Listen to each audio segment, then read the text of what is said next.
And I'm going to mark the parameters of the drawing.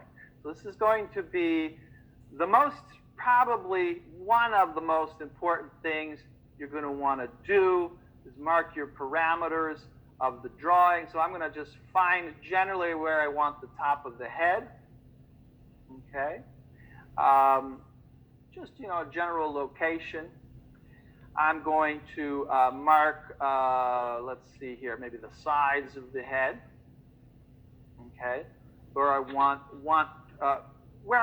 her to kind of be placed on the rectangle.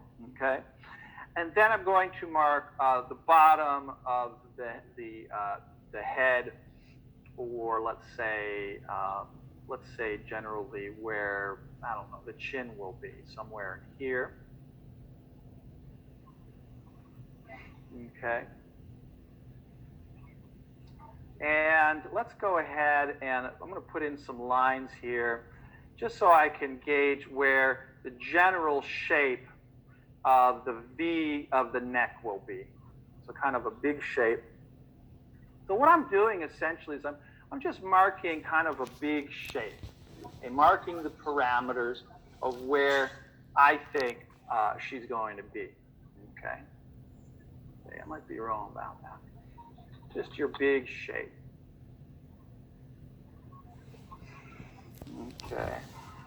Actually, now I'm looking at those two shapes, and I'm trying to judge size. Okay, I'm trying to judge the size of those two shapes. And as I look at it, I'm going to say that size is probably a little bit too, not long enough by comparison. Not quite long enough. So Charles, one quick question if I could. Sure. Toning the canvas, could you just real briefly go over what you toned your canvas with, and did you use a medium with the oil paint? Yes, I toned it with transparent oxide red and ultramarine blue. Transparent oxide red and ultramarine blue. Okay.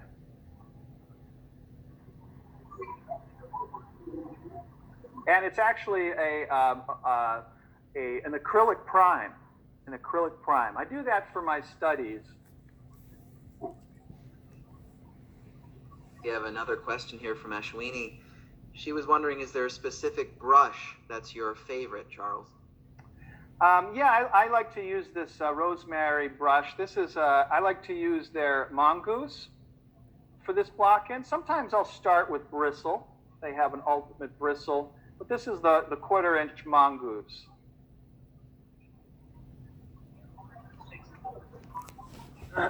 Okay, now I'm going to try to divide this big shape up, okay?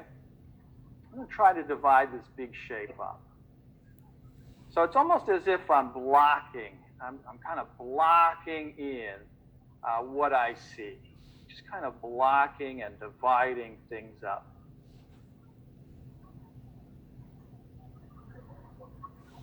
And we'll see if I can. This is a difficult thing to do. Very difficult. Big shapes are always challenging for artists for some reason. Getting the largest shape is often one of the most challenging aspects of painting. And it's something that takes a little bit of training to get. But as you can see, I'm kind of looking at the angles that I see. So I'm going for kind of the large angles here of what I see. But there's a great deal of thought that I'm trying to put into it.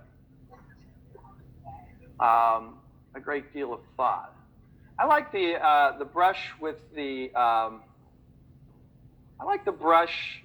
the angular brush because it allows us to get a point on the end. And so I can get these kind of action lines when I'm working. Just trying to get some action lines, okay? All right, so big shapes, very important. Big shapes, important.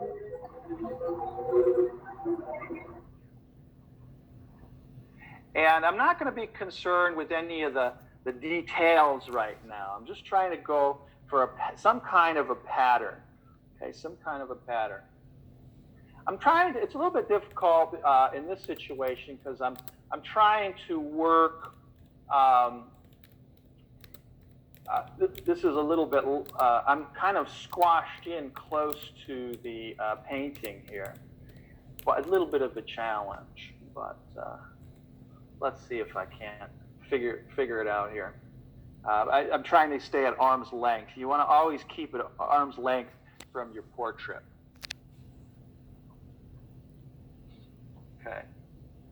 Now the block-in method, this is part of my teaching, and there's a lot to it. We can get into. It's really you're mapping masses, what are called masses. Okay. You're mapping masses. And as you can see, I'm kind of doing long, breezy strokes, long lines, things like that. And so I'm going to start to try to find the center line of the face now. I do long line back and forth. Try to find the center line of the face. Okay. I'm going to find the brow line. Notice I'm holding the brush way back. I need to be able to see it. I'm going to find the line of the nose. Let's say the end of the nose, the bottom of the nose. The bottom of the nose is kind of down here, I believe. And then the line of the mouth, right in here. We'll look for the side plane of the head as well. This is slightly more obvious of a side plane. Mary Jo Johnson, she was wondering if the paint at all is diluted right now. That's a really good question. The paint is actually pretty much straight. I don't like to make it too wet, because if it's wet, it can tend to be a little bit hard to control.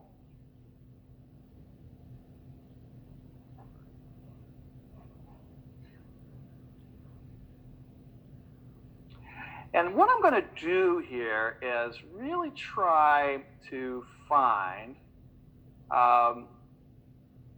just the simplest, most basic shapes and planes. Okay, as you can see, look at all the straight lines I'm doing here. Yeah, any questions you have, you can either ask them right out loud, or you can talk to Harry in the chat, and Harry can relay them to me.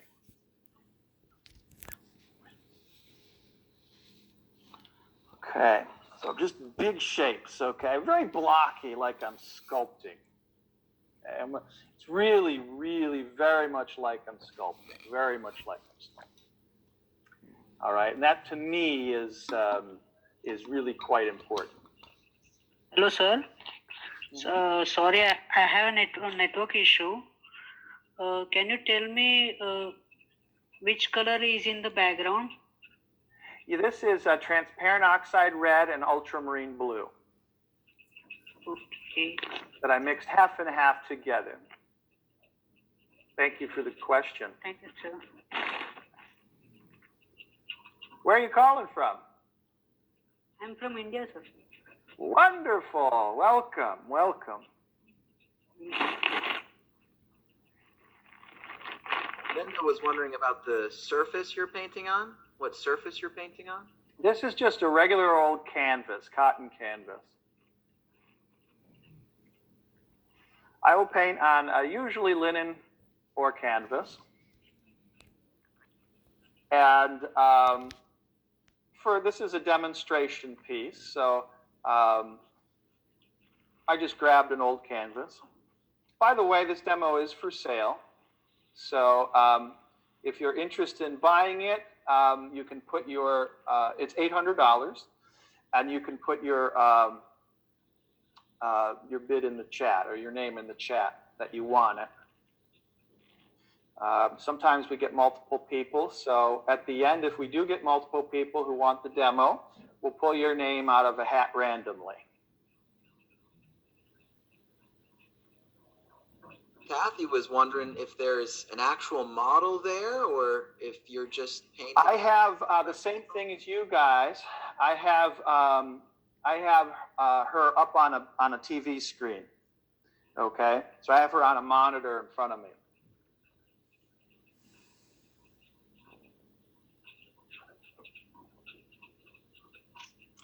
Now I want to be careful not to go too far with this. Don't want to go too far with this, okay? Because I don't want to be afraid later to cover up the drawing. And I think that's really one of the secrets to painting. One of the secrets to painting is don't be afraid to cover up the drawing, okay? Don't be afraid to cover up the drawing. Because, you know, I make a lot of mistakes. Okay, I'm going to just kind of generally put a generalization where I might see generalization of where the eye would be on either side.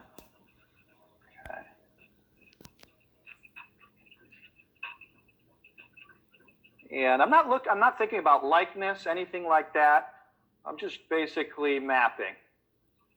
Just mapping it out where I think planes would go, simple planes.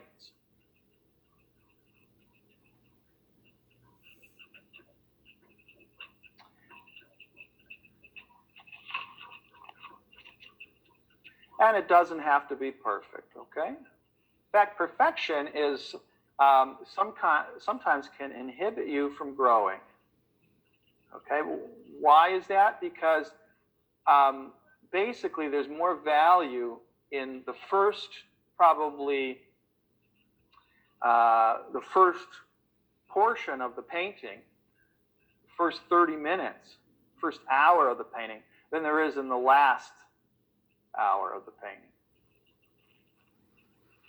But I'm trying to go back from side to side. I want to get this sense that maybe we have some planes going on. Maybe we have some planes. Just some planes, okay? I want to begin to start to use the other side of the brush with the same raw umber, and I'm going to start putting in some shadow shapes with just some brush strokes, okay? Very easy to do. You can do this. So I use the pointed side of the brush. I'm using the side of the brush that is wider. So I'm just putting some brush strokes in where I see there might be brush strokes, okay? And this is called calligraphy. This is something I learned from my study with many of the Chinese painters and also,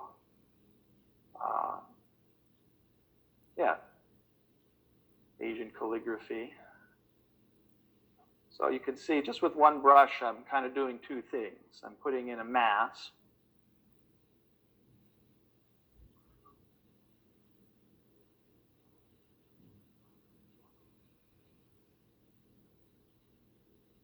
And I'm also able to carve with it, like I'm sculpting, okay? Love these brushes.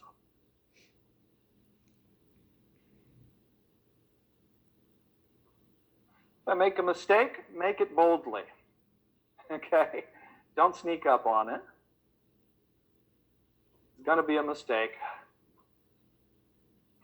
It's okay, make it a mistake.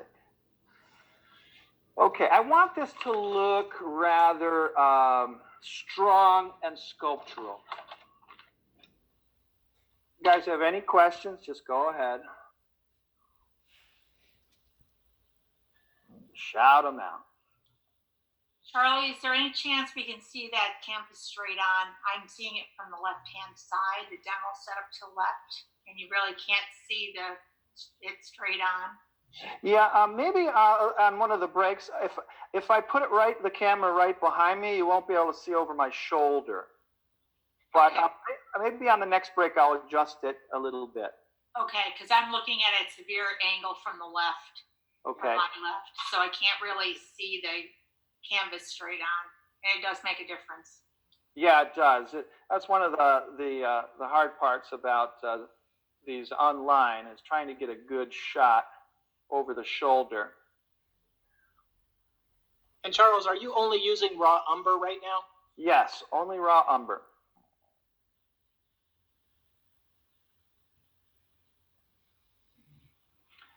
That's pretty easy, right? One color.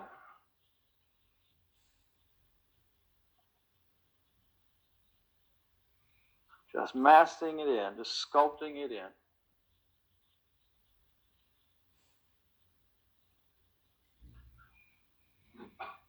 And one brush, for the most part. Pretty simple. So the trick is not in the materials so much as in your eye. So the training of the eye and observation, okay? A lot of people, I think people get a little bit confused when it comes to art and learning art, okay? I think they get a little confused, right? The reason I say this is that it's like we have this idea of what art is. And this idea of what art is often not what I teach, okay? Let me explain that to you a little bit more clearly. I'm teaching how to observe nature, okay? How to translate what we see onto a two-dimensional plane. That is not art, okay? It's taking the self out and giving all of your attention to nature, okay? And trying to find the beauty in nature. I mean, you could call it art, but I think a lot of people think art is this thing that has to do with self and style. And what we need to do if we want to learn is to take self and style right out of it and not even think or worry about those two things, okay? We want to worry about one thing, which is how can we get the essence of nature, which is in front of us? How can we capture that? How can we get that? By learning to observe. And this is why you can learn to paint, because it's just tangible stages that you can learn to accurately represent nature, okay? Does that make any sense? I'm sure, there's be a lot of argument about that, but for me anyway, let me just say that, for me, my teaching here at the Atelier revolves around one purpose: observing the beauty of nature and trying to get the essence of it. That's it. And people who don't pick up on that won't progress, because they'll be trying to insert self the whole time, and really nature is not the self. All I'm doing is really just trying to measure and get accurate shapes, the shapes that I see onto the canvas. That's it, okay? And everything else is a distraction from that. And now, of course, the dark value. Okay. This is how I block in, and it's just to give me a reference for when I start color. Now, did you guys want to try and block in right now? Try and do this? No. A lot more fun to watch you. I wish it was clearer. It's kind of Little foggy. difficult to see.